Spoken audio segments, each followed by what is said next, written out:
پھر محترم بھائیوں، دوستوں، بزرگوں، بچے بچیاں، 15 شعبان کے بارے میں تھوڑی سی بات کرنی تھی۔ اس رات کے مختلف نام علماء نے رکھے ہیں: شب برات، شب مغفرت، شب رحمت، شب برکت۔ حدیث پاک میں اس کا کوئی نام نہیں ہے۔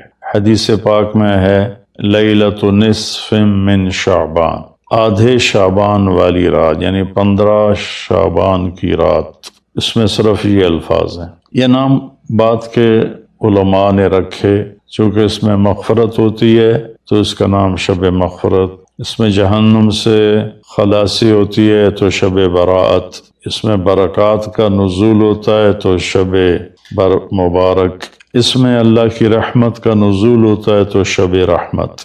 لیکن لیلۃ نصف من شعبان اس کا نام حدیث پاک میں آتا ہے۔ اس کے بارے میں امت میں 2 طبقے ہیں، دونوں انتہا پر ہیں، جو نامناسب ہے۔ ایک طبقہ ہے جو بالکل اس کی نفی کرتا ہے، رد کرتا ہے اور اس میں شدت اختیار کرتا ہے۔ اختلاف کا اصول ہے کہ اپنی بات پیش کرو، دوسرے کو عزت دو، لیکن اپنی بات پیش کرتے ہوئے روڈ ہو جانا، ریش ہو جانا اور دوسروں کی بے عزتی کرنا، یہ اللہ کو ناپسند ہے، یہ اللہ کی بارگاہ میں انتہائی ناپسند چیز ہے۔ تو اس کی بالکل نفی کرتے ہیں کہ کچھ بھی نہیں ہے۔ ایک طبقہ ہمارے ہاں ہے جنہوں نے کیا کچھ اس میں ڈال دیا ہے، یہ بھی بالکل غلط ہے، یہ بھی نہیں ہونا چاہیے۔ جو اعتدال کی بات ہے میں آپ کے سامنے پیش کر دیتا ہوں۔ اللہ کے فضل و کرم سے یہ اعتدال والی ہے، یعنی نہ شدت ہے نہ وہ بدعت ہے، درمیان کی چیز ہے، امید ہے صحیح ہوگی۔ اس رات کی فضیلت کو 10 صحابہ نے روایت کیا ہے، جس سے ابو بکر رضی اللہ عنہ بھی ہیں، حضرت عائشہ رضی اللہ تعالیٰ عنہ بھی ہیں، لیکن یہ ساری حدیثیں ضعیف ہیں۔ ضعیف حدیث سے کوئی حکم ثابت نہیں ہوتا، لیکن ابن العثیمین رحمۃ اللہ علیہ چند سال پہلے سعودیہ کے بہت بڑے محدث بھی تھے، مفسر بھی تھے، فقیہ بھی تھے اور بہت بڑے عالم تھے۔ انہوں نے لکھا ہے کہ 10 حدیثیں ضعیف جب اکٹھی ہو جاتی ہیں تو وہ حسن کا درجہ حاصل کر لیتی ہیں۔ حسن لغیر ایک ٹرم ہے محدثین کی کہ وہ قابل قبول ہو جاتی ہیں اور اس کو فضائل میں قبول سمجھا جاتا ہے، حجت سمجھا جاتا ہے۔ عمل کے ثبوت کے لیے، عبادت کے ثبوت کے لیے، عقیدہ کے ثبوت کے لیے صحیح حدیث کے بغیر کوئی حدیث بھی قبول نہیں ہے۔ تو اس لیے 10 حدیثوں ضعیف کا جمع ہو کر اس کی فضیلت کا بولنا اس کے اندر کچھ نہ کچھ رکھتا ہے۔ اور فضیلت جو اللہ کے نبی نے ارشاد فرمائی کہ 15 شعبان کی رات کو عائشہ فرماتی ہیں میں اٹھی تو آپ بستر پر نہیں تھے، تو میں ڈھونڈنے نکلی تو آپ جنت البقیع میں پہنچے ہوئے تھے۔ تو آپ نے دیکھ کر کہا عائشہ تو کیا سمجھتی ہے کہ اللہ اس کا رسول تمہارے ساتھ خیانت کریں گے؟ میں تو بقیع والوں کے لیے آیا تھا دعا کرنے۔ پھر آپ نے فرمایا آج کی رات وہ رات ہے جس میں اللہ تبارک و تعالی بنو کلب ایک قبیلہ ہے جن کے پاس بھیڑ بکریاں بہت زیادہ تھیں، کہا عائشہ جتنی بنو کلب کی بھیڑ بکریوں کے جسم پر بال ہیں ان بالوں کی تعداد کے برابر اللہ تعالی اپنے بندوں کو مغفرت فرماتا ہے، جہنم سے خلاصی فرماتا ہے۔ اس پر شب برات اور شب مغفرت علماء نے اس کا نام رکھا، میرے نبی کی زبان سے یہ نام نہیں نکلا۔ تو اس کی یہ فضیلت ہے کہ اس میں اللہ تعالیٰ کی طرف سے بخشش کا نزول ہوتا ہے۔ باقی یہ جو کہتے ہیں کہ اس میں فرشتہ اترتا ہے اور سارے سال کا بجٹ بتاتا ہے اور سارے سال کے واقعات، یہ کسی حدیث میں میری نظر سے نہیں گزرا۔ سورہ دخان میں فیہا یفرق کل امر حکیم کا جو آیت آتی ہے تو اس سے پہلے کی آیت شب برات کی نفی کرتی ہے، انا انزلناہ فی لیلۃ مبارکۃ، کہ ہم نے اس سے مبارک رات میں اتارا قرآن پاک۔ تو قرآن پاک تو لیلۃ القدر میں اترا ہے تو اگر کوئی کسی قسم کے اعلانات ہوتے ہیں تو پھر شب قدر میں ہوتے ہیں، اس رات میں نہیں ہوتے۔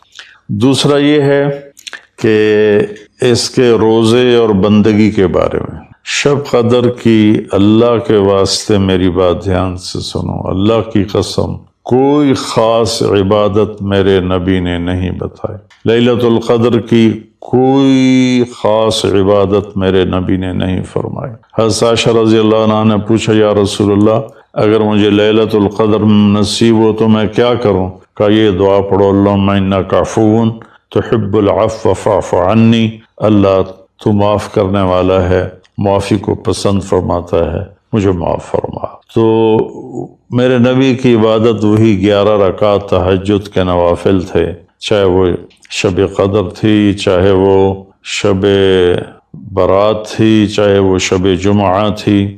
تو اب اس کے نام پر لوگوں نے کیا کیا خرافہ، چونکہ ہم قرآن اور حدیث سے نہیں جڑے، کتابیں لکھی ہوئی ہیں، کس نے لکھی، اس کی سند کیا ہے، اس کی تمیز ہی کوئی نہیں ہے، تو وہ پھر بہت ہی زیادہ 4 رکعت پڑھو، پہلی رکعت میں یہ پڑھو، دوسری میں یہ پڑھو، تیسری میں یہ، چوتھی میں یہ سب بدعات ہیں، ان کا کوئی تعلق نہیں میرے نبی کے کسی بھی فرمان سے۔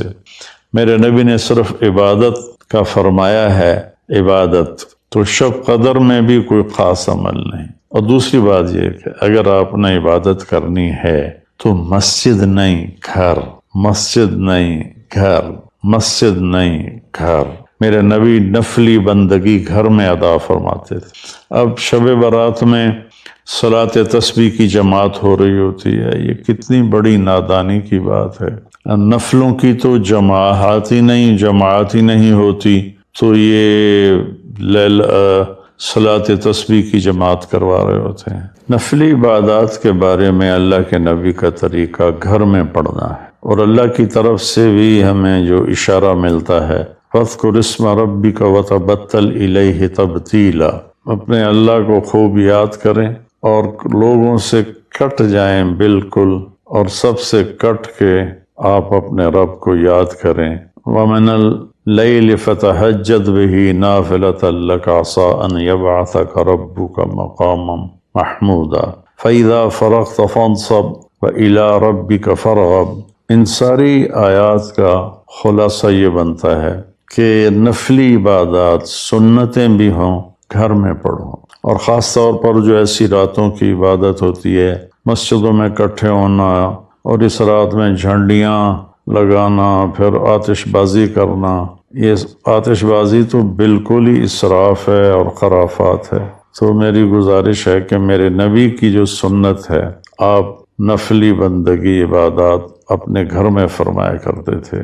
اس رات میں اگر آپ عبادت کرنا چاہتے ہیں، مسجد کی بجائے گھر کو مسجد بنائیں۔ وَجْعَلُوا بُيُوتَكُمْ قِبْلَةً وَأَقِيمُوا الصَّلَاةَ، اللہ نے بنی اسرائیل سے فرمایا اپنے گھروں کو مسجد بنا لو اور نمازیں قائم کرو۔ تو ہم بھی اپنے گھروں کو خالی نہ چھوڑیں، اس میں ساری فیملی اکٹھی ہو کے نوافل کا اہتمام کرے۔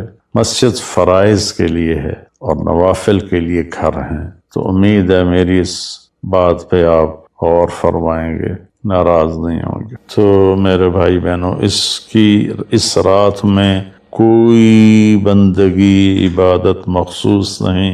ہاں، آپ تہجد کے نوافل پڑھیں، ساری رات پڑھیں، آپ قرآن کی تلاوت کریں، ساری رات کریں، آپ اللہ کا ذکر فرمائیں، ساری رات فرمائیں، آپ دعا مانگیں، چاہے ساری رات مانگیں۔ یہ مخصوص اعمال یہ ہیں: نماز، تلاوت، ذکر اور دعا، اور آنسوؤں کے ساتھ۔ اپنی کھیتی کو پانی نہ لگے تو سوکھ جاتی ہے، ایسے ہی دل میں بھی ایک کھیتی آباد ہے ایمان کی، اسے آنسوؤں کے چند قطرے ہی سمندر کی طرح سیراب کر دیتے ہیں۔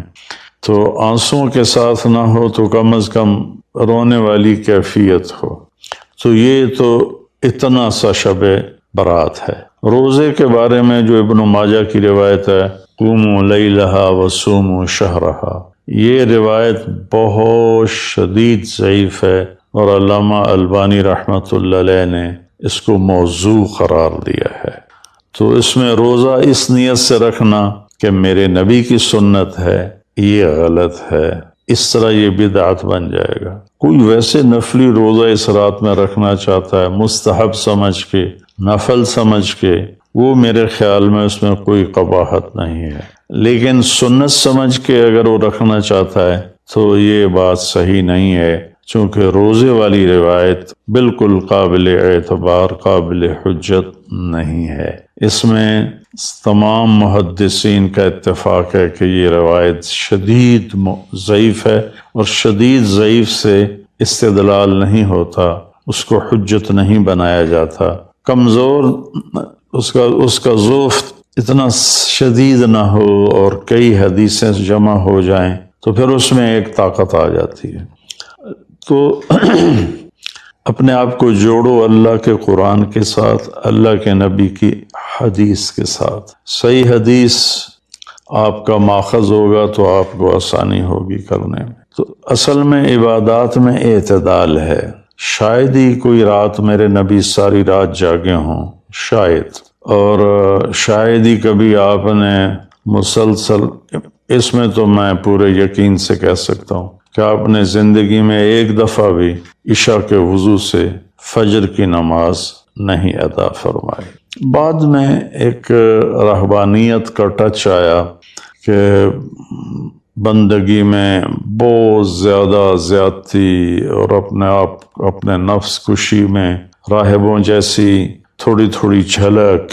ایک اللہ والے تھے تو وہ اپنے سر کے بالوں کو رسہ باندھ لیتے تھے اور نفل پڑھتے تھے، تو جب ان کو نیند آتی تھی اور سر جھٹکا لیتا تھا تو اوپر سے رسہ تھا، ان کو زور سے جھٹکا لگتا، درد ہوتا، آنکھ کھل جاتی اور پھر وہ نفل شروع فرما دیتے۔ یہ میرے نبی کا طریقہ بھی نہیں، میرے نبی کو پسند بھی نہیں۔ ایک بزرگ تھے، آنکھوں میں نمک کی سلائی ڈال لیتے تھے کہ میری آنکھوں میں مرچیں لگیں گی میں نماز پڑھوں۔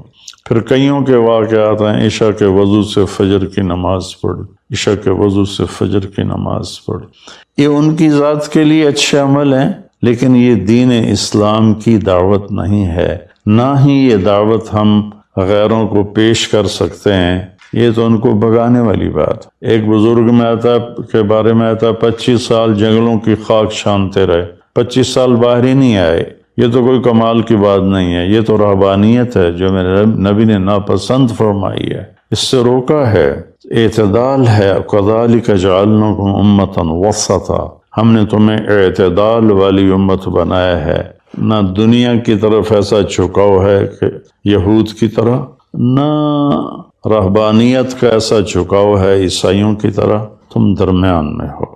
میرے نبی پاک صلی اللہ علیہ وسلم کی زندگی پڑھو اللہ کے واسطے، اللہ کے واسطے۔ ہم اولیاء کرام کی کتابیں پڑھتے ہیں، وہ اکثر اس میں جھوٹے قصے ہیں، کیونکہ سند تو ہے کوئی نہیں۔ سند کے بغیر، سند کیا ہے؟ میں آپ سے بات کرتا ہوں تو آپ کہتے ہیں جی آپ نے کہاں سے سنا؟ میں کہتا ہوں لالو ماچھی سے سنا ہے، تو کہ لو جی ودی کیڑی کر لے، تو کوئی بندہ، یہ اس کو سند کہتے ہیں۔ بھئی آپ نے یہ کہاں سے بات سنی؟ میں کہوں میں نے مفتی تقی عثمانی صاحب سے سنی، تو کہ ہاں یہ ٹھیک ہے، اس کو سند کہتے ہیں کہ جو بات پہنچی ہے مجھ تک، کون پہنچانے والا ہے؟